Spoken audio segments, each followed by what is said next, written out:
years, the United States was ruled by politicians who fought only for insiders, illegal aliens, career criminals, corporate lobbyists, prisoners, terrorists, and above all, foreign nations. 5 minutes ago, the FBI concluded the most explosive raid in Minneapolis history.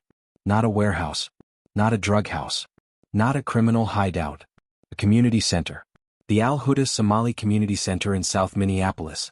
A place where families gathered, where children learned, where community events happened. Or so everyone thought. Because beneath the surface, federal agents discovered something far darker. $1 billion money laundering operation, 0.7 tons of pure cocaine hidden in the basement.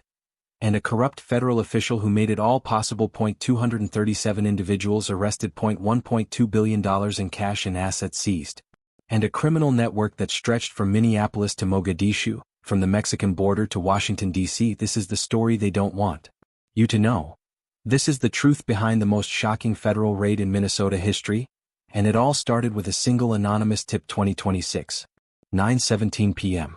FBI Minneapolis field office. A call comes into the FBI's tip line. The caller refuses to give their name, but what they tell the agent on duty changes everything. There's a community center on Cedar Avenue, the caller says. Al Huda. They're not running a community center. They're running a cartel operation. Millions of dollars. Drugs. Everything. The agent asks for more details. The caller hangs up. Anonymous tips come in every day. Most lead nowhere. But something about this one feels different. The agent forwards the information to the Financial Crimes Unit. Within 24 hours, agents begin digging.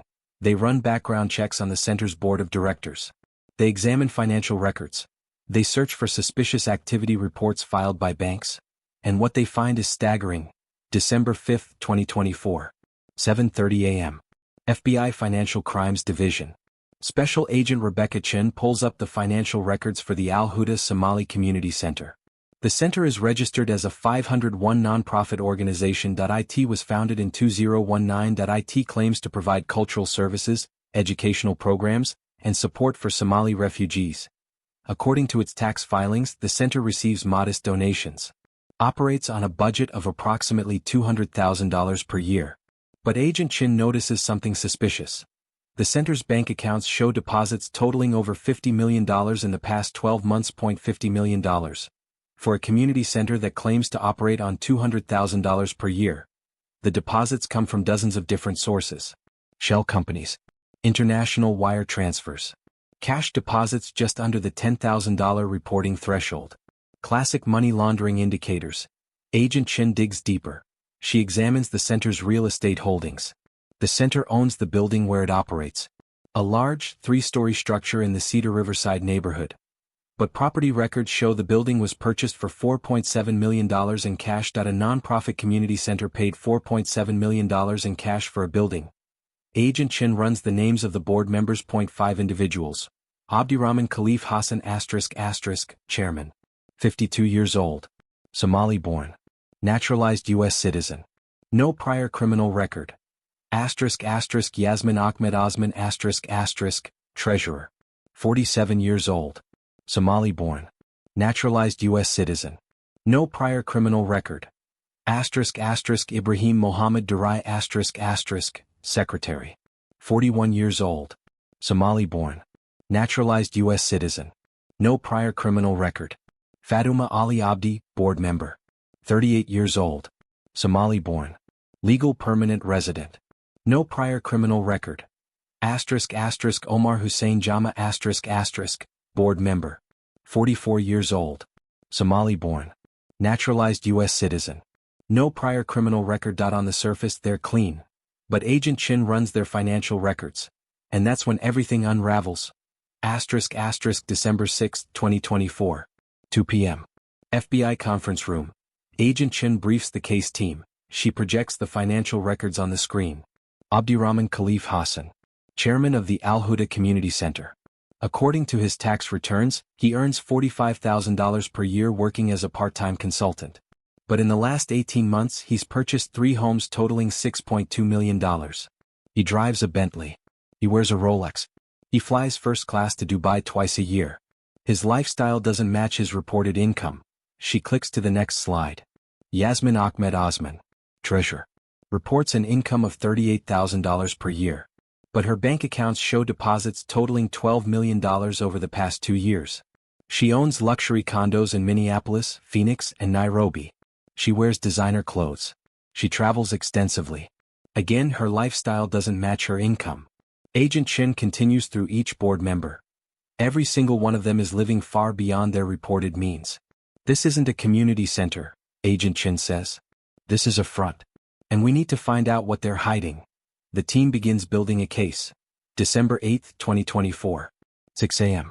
Surveillance begins. FBI agents establish 24-hour surveillance on the Al Huda Community Center. They set up cameras on nearby rooftops. They park unmarked vehicles across the street. They monitor everyone who enters and exits the building. During the day, the center operates like any other community center. Families come and go. Children attend after-school programs. Community meetings happen in the main hall. But at night, things change. December 9, 2024. 11:47 p.m. Al Huda Community Center. Surveillance cameras capture a black Mercedes SUV pulling into the alley behind the center. 3 men exit the vehicle. They're carrying large duffel bags. They enter through the rear door. The door closes behind them. 47 minutes later, they exit. They're no longer carrying the bags. They drive away. Agents run the license plate. The vehicle is registered to a shell company in Arizona. The same pattern repeats over the next 5 nights. Different vehicles. Different men. But always the same routine. Arrive late at night. Carry bags inside. Leave without the bags. Agents realize they're watching a drop-off operation. December 14th. 1:30 a.m. FBI Tactical Operations Center. The surveillance team watches as another vehicle arrives. This time it's a white cargo van. 2 men exit. They open the rear doors. Inside are over a dozen large cardboard boxes. The men carry the boxes inside, one by one. It takes them 38 minutes to unload everything. Agents count 24 boxes total. Whatever's inside those boxes, it's heavy. The team needs to know what's happening inside that building. They need eyes inside. December 15th, 9 a.m. Federal Court, Minneapolis. FBI attorneys appear before a federal magistrate judge. They present evidence of suspicious financial activity. They present surveillance footage showing late-night deliveries. They request authorization for a wiretap and a search warrant. The judge reviews the evidence. 30 minutes later, the judge signs the warrants. The FBI now has legal authority to intercept communications and search the premises. But they're going to start with the wiretap. They want to know who's running this operation. December 16th, 3 a.m. Wiretap activated. FBI technicians activate wiretaps on 12 phone numbers associated with the board members. Within hours, agents begin intercepting calls. Most of the calls are mundane. Family conversations. Community business. But on December 17th, everything changes. December 17th. 10:23 p.m. Intercepted call. Abdirahman Khalif Hassan calls an unknown number. The call is routed through an encrypted messaging app. But the FBI's technical team is able to intercept it. The conversation is in Somali. FBI translators listen in real time. The shipment arrived, Abdirahman says. 24 units. Same as last time. The voice on the other end responds. Good. The buyers are ready. We move it tomorrow night. What about the federal problem? Abdirahman asks. Handled. Our friend took care of it. We're clean. You're sure? I'm sure. He's been paid. He's buried the reports. We're invisible. The call ends. Agents look at each other. Our friend. Someone inside the federal government is protecting this operation. This just became a corruption case. December 18, 2024. 8 a.m.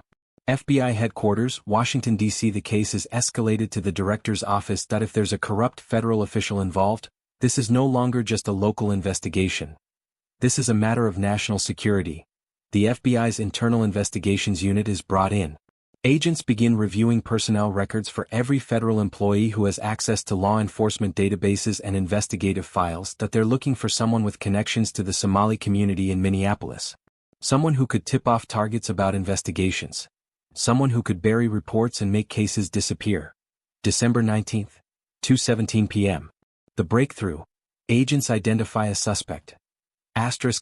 Marcus De Leon. 41 years old. Special agent with U.S. Immigration and Customs Enforcement, ICE, assigned to the Minneapolis field office. De Leon has worked for ICE for 16 years that he has an exemplary service record. Multiple commendations. No disciplinary issues. But when agents examine his financial records, red flags appeared. In the past 3 years, De Leon has deposited over $900,000 into his personal bank accounts. His salary is $97,000 per year. He has no secondary income. No inheritance. No explanation for the money. Agents dig deeper. They examine his travel records. Over the past 2 years, De Leon has made 11 trips to the Cayman Islands that he stays at luxury resorts. He dines at expensive restaurants. And every time he returns, large cash deposits appear in his accounts. Agents examine his phone records. De Leon has been in regular contact with Abdirahman Khalif Hassan. Over the past 18 months, the two have exchanged over 300 calls and text messages. The corruption is clear. Marcus De Leon, a federal agent sworn to uphold the law, is working for the criminals. December 20, 2024. 6 a.m. Expanded surveillance. The FBI now has 2 targets.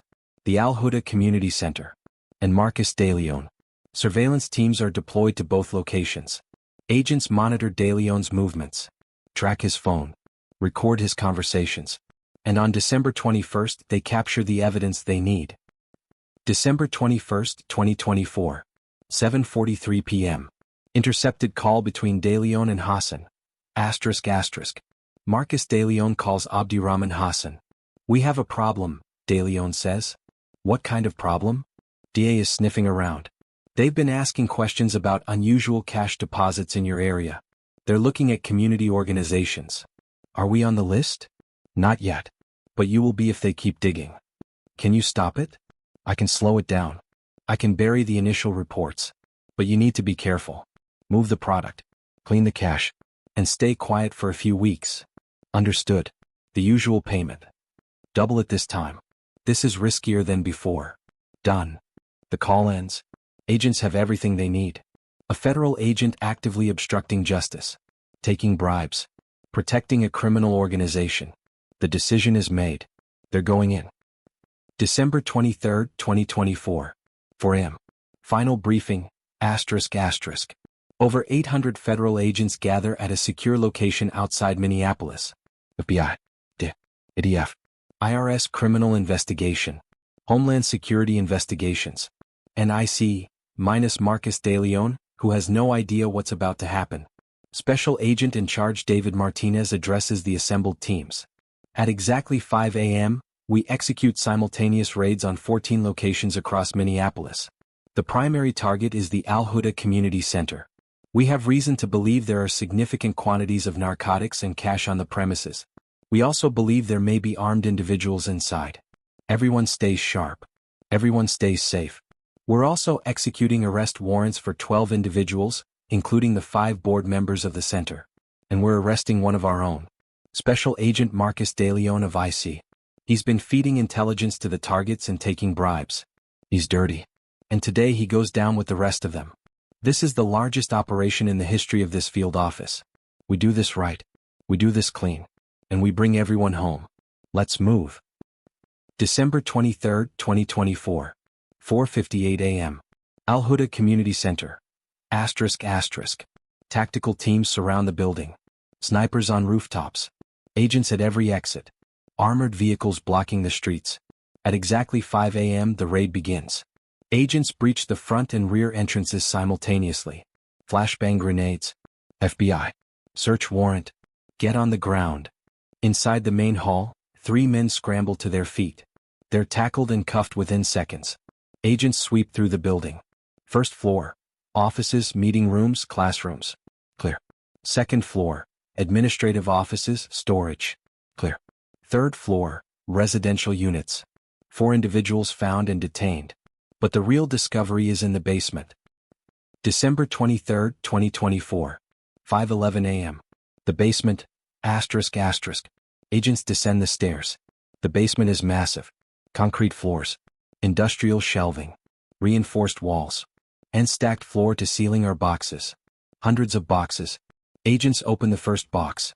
Inside are vacuum-sealed bricks of white powder. Cocaine. Pure, uncut cocaine. They open another box. Same thing. Another. Same thing. Agents begin counting. Box after box after box. In total, they find 342 boxes. Each box contains approximately 20 kilograms of cocaine. That's 6,840 kilograms. 7 tons. 7 tons of pure cocaine. The street value is astronomical. At wholesale prices, approximately $28,000 per kilogram, this shipment is worth $191 million. But when cut and sold at street level, the value multiplies. Each kilogram can be cut into 3 kilograms of street-level product. That's 20,000 kilograms of street cocaine. At $60,000 per kilogram street price, that's $1.2 billion. $1.2 billion in cocaine. Hidden in the basement of a community center. December 23, 2024. 5:24 a.m. The money room, asterisk asterisk. But the cocaine isn't the only discovery. In a reinforced storage room behind a false wall, agents find something else. Stacks and stacks of cash. $100 bills. $50 bills. 20s. 10s. All vacuum sealed in plastic. All organized by denomination. Agents begin counting. It takes them 6 hours. Final count, $87 million in cash. December 23, 2024. 5:47 a.m. Arrests at the community center. Asterisk asterisk. 7 individuals are arrested inside the center. Abdirahman Khalif Hassan, found in a third-floor office, attempting to delete files from his computer. Yasmin Ahmed Osman, found in the basement, near the cocaine storage. Ibrahim Mohammed Durai, found in the main hall. 4 additional associates, found throughout the building. All are taken into custody without resistance. December 23, 2024. 5:03 a.m. Simultaneous raid, Marcus DeLeon's residence. Asterisk asterisk. While the raid on the community center unfolds, a separate team moves on Marcus DeLeon's home in Edina, an upscale suburb of Minneapolis. Agents surround the house. They knock on the door. Marcus DeLeon, FBI. Open the door. DeLeon opens the door in his bathrobe. His face goes white. Marcus DeLeon, you're under arrest for bribery, obstruction of justice, and conspiracy to distribute narcotics. He doesn't resist. He knows it's over. Agents search his home. They find documents detailing his financial arrangement with Hassan. They find copies of investigative reports he stole from ICE databases. They find offshore account information. They find everything. Marcus DeLeon, a decorated federal agent, is led out of his home in handcuffs. December 23, 2024. 5 a.m. Raid number 3, Abdirahman Hassan's mansion. Asterisk asterisk. Agents raid Hassan's primary residence in the wealthy suburb of Minnetonka. The house is a sprawling 8,000-square-foot mansion valued at $4.2 million. Agents find luxury vehicles in the garage, a Bentley Bentayga, a Mercedes Maybach, a Porsche 911 Turbo. Inside the house, they find safes containing $3 million in cash, gold bars worth over $2 million, and jewelry worth an estimated $1.5 million. They also find detailed ledgers documenting the entire money laundering operation. December 23, 2024. 5 a.m. Raid number 4, Yasmin Osman's properties. Asterisk asterisk. Yasmin Ahmed Osman owns 3 properties in Minneapolis. Agents raid all 3 simultaneously. In one, they find an additional 40 kilograms of cocaine.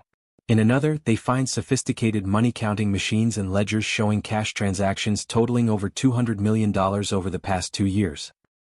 December 23, 2024. 5 a.m. Raids hashtag 5-14 associate locations. Asterisk asterisk. Across Minneapolis, agents execute raids on 10 additional locations connected to the organization. Stash houses. Shell company offices. Storage units. Personal residences. In total, they seize an additional 230 kilograms of cocaine, 17 kilograms of heroin, 43 kilograms of methamphetamine, $31 million in cash, 27 luxury vehicles, real estate holdings valued at over $18 million, documents detailing an international money laundering network, and they arrest 226 additional individuals. Combined with the arrests at the community center and Marcus DeLeon, the total number of arrests is 237. December 23, 2024. 11 a.m. FBI press conference, asterisk asterisk. Special Agent in Charge David Martinez addresses the media. The room is packed. Journalists from every major outlet. Cameras from national networks. This morning, the FBI, in coordination with the DEA, ATF, ICE, IRS Criminal Investigation, and Homeland Security Investigations, concluded one of the largest and most significant operations in the history of the Upper Midwest. At 5 a.m., over 800 federal agents executed simultaneous raids on 14 locations across Minneapolis. The primary target was the Al Huda Somali Community Center, a nonprofit organization that we now know was operating as a front for a transnational drug trafficking and money laundering organization. In the basement of that community center, we discovered 7 tons of pure cocaine. That's 14,000 pounds. With a street value exceeding $1.2 billion. We also seized $87 million in cash from that location. Across all 14 locations, we seized a total of 7.07 tons of narcotics, $118 million in cash, and assets valued at over $120 million. We arrested 237 individuals. These arrests include the entire board of directors of the Al Huda Community Center. And I want to be very clear about something else. One of the individuals we arrested today is a federal agent. Special Agent Marcus De Leon of U.S. Immigration and Customs Enforcement. Agent De Leon is accused of accepting bribes, obstructing justice, and actively protecting this criminal organization. He betrayed his oath. He betrayed his colleagues. And he betrayed the American people. This investigation revealed a sophisticated operation that moved hundreds of millions of dollars through a complex network of shell companies, international wire transfers, and cash smuggling. The cocaine we seized was destined for distribution in cities across the United States: Chicago, Detroit, Milwaukee, Cleveland, Kansas City. This operation has saved lives. It has disrupted a major supply line. And it has dealt a significant blow to the cartels that are poisoning our communities. I want to thank every agent, every analyst, every prosecutor who worked on this case. This is what happens when law enforcement works together. This is what happens when we follow the evidence wherever it leads. Even when it leads to one of our own. We will not tolerate corruption. We will not tolerate betrayal. And we will not rest until every criminal organization operating in this country is dismantled. Thank you. December 23, 2024. 2 p.m. The investigation deepens. The arrests are just the beginning. As agents process the evidence seized from the community center, they uncover the full scope of the operation. The Al Huda Community Center was never meant to serve the community. It was purpose-built as a distribution hub. Here's how it worked. Step 1. Cocaine import from Colombia. The cocaine originated in Colombia, produced by the Gulf Clan and other Colombian cartels. The cocaine was transported to Mexico, where it was sold to the Sinaloa cartel. Step 2. Smuggling into the United States. The Sinaloa cartel smuggled the cocaine across the U.S.-Mexico border. Most shipments came through the Nogales, Arizona border crossing, hidden in commercial vehicles and tractor-trailers. Once across the border, the cocaine was transported to Phoenix. Step 3. Distribution to Minneapolis. Abdirahman Hassan's organization operated a fleet of commercial trucks. These trucks would travel from Minneapolis to Phoenix under the guise of legitimate business. The trucks would pick up shipments of cocaine in Phoenix. The cocaine was hidden in false compartments built into the trucks. The trucks would then drive back to Minneapolis. Step 4. Storage and distribution. The cocaine was stored in the basement of the Al Huda Community Center. From there, it was distributed to networks in Chicago, Detroit, Milwaukee, Cleveland, and other Midwest cities. Hassan's organization moved approximately 300 to 400 kilograms of cocaine per month. Over the past 2 years, they moved approximately 8 to 9 tons of cocaine. Step 5. Money laundering. The cash generated from cocaine sales was collected by Hassan's network. The cash was brought back to Minneapolis. Some of it was stored in the community center. Some of it was laundered through an intricate network of businesses. The laundering network. Investigators discovered that Hassan's organization controlled over 60 shell companies across 8 states. These companies operated in a variety of industries: import, export businesses, construction companies, real estate holding companies, car washes, restaurants, money transfer services, hawala networks, logistics and trucking companies. The cash would be funneled through these businesses to create the appearance of legitimate income. From there, the money would be wired to accounts in Somalia, Kenya, the United Arab Emirates, and Turkey. Some of the money was used to purchase real estate and luxury goods. Some was sent back to the cartels in Mexico as payment for cocaine, and some was used to bribe Marcus de Leon and other corrupt officials. The Marcus de Leon connection. Investigators discover that Marcus de Leon had been on Hassan's payroll for over 3 years. Hassan paid de Leon approximately $25,000 per month. In exchange, de Leon provided Hassan with advanced warning of federal investigations, access to law enforcement databases, copies of investigative reports, information about cooperating witnesses, help in identifying and eliminating threats. De Leon used his position to sabotage investigations. When the DA began looking into suspicious cash transactions in the Somali community, De Leon buried the reports. When the FBI began investigating the community center, De Leon tipped off Hassan, giving him time to move evidence.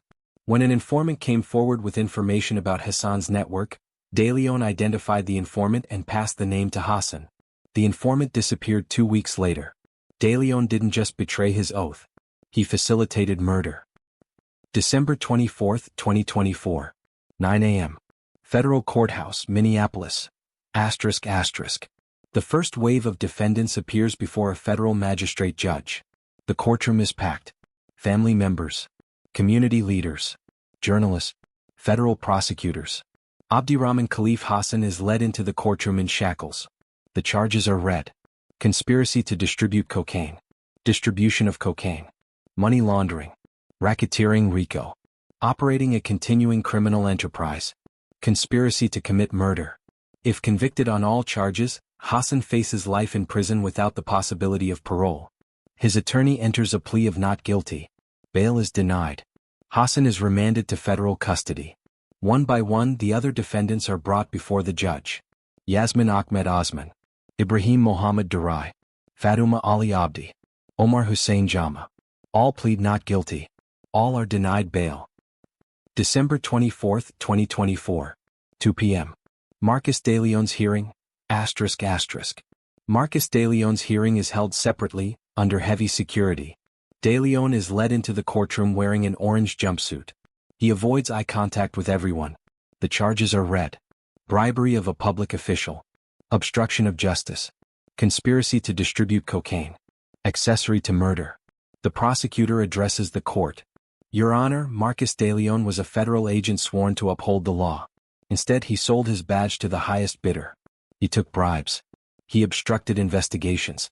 He helped a criminal organization move tons of cocaine into American cities. And he facilitated the murder of a confidential informant. This is not just corruption. This is treason against the oath he took. The government requests that bail be denied and that Mr. de Leon be held in federal custody pending trial. The judge doesn't hesitate. Bail denied. Mr. de Leon, you are remanded to federal custody. De Leon is led out of the courtroom. He will likely spend the rest of his life in prison. December 26, 2024. The cartel connection. ***. As the investigation continues, federal agents trace the cocaine supply chain back to the Sinaloa cartel. Intercepted communications reveal that Hassan's organization was one of the cartel's largest distributors in the Midwest. The cartel trusted Hassan because of his ability to move large quantities without detection. And they trusted him because he had a corrupt federal agent on his payroll. Marcus de Leon's betrayal didn't just help Hassan. It helped one of the most dangerous criminal organizations in the world. DA intelligence analysts estimate that Hassan's network generated over $400 million in revenue for the Sinaloa cartel over the past 2 years. December 28, 2024. The community reacts. ***. The Somali community in Minneapolis is devastated. For years, the Al Huda Community Center was seen as a pillar of the community. A place where families gathered. Where culture was celebrated. Where children learned their heritage. Now, it's revealed as a front for a billion-dollar drug operation. Community leaders hold a press conference. We are heartbroken, says community organizer Amina Abdullahi. We trusted these people. We sent our children to their programs. We attended events in that building. And all along, they were using our community as cover for their crimes. But I want to be very clear. Abdirahman Hassan and his associates do not represent our community. They do not represent our values. They exploited us. They used our trust against us. And we want to thank law enforcement for bringing them to justice. We want our children to grow up safe. We want our community to be free from drugs and violence. and we will not allow criminals to hide behind our culture. December 30, 2024. The federal corruption scandal. The arrest of Marcus De Leon sends shockwaves through federal law enforcement. ICE launches an internal investigation.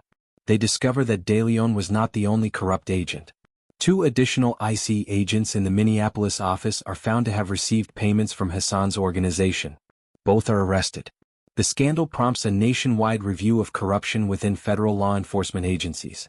Whistleblowers come forward with allegations of corruption in other field offices. The Inspector General's office launches multiple investigations. Congress announces hearings. This is a betrayal of public trust, says Senator Chuck Grassley, Republican, Iowa. We need to know how deep this corruption goes. We need to know how many agents have been compromised. And we need to hold everyone accountable. January 2, 2025. The trials begin. Over the following months, the 237 defendants begin making their way through the federal court system. Many of the lower-level defendants accept plea deals. They agree to cooperate with prosecutors in exchange for reduced sentences. Their testimony provides a detailed picture of how Hassan's organization operated. But Hassan himself refuses to cooperate. He maintains his innocence. He claims he's being targeted because of his ethnicity.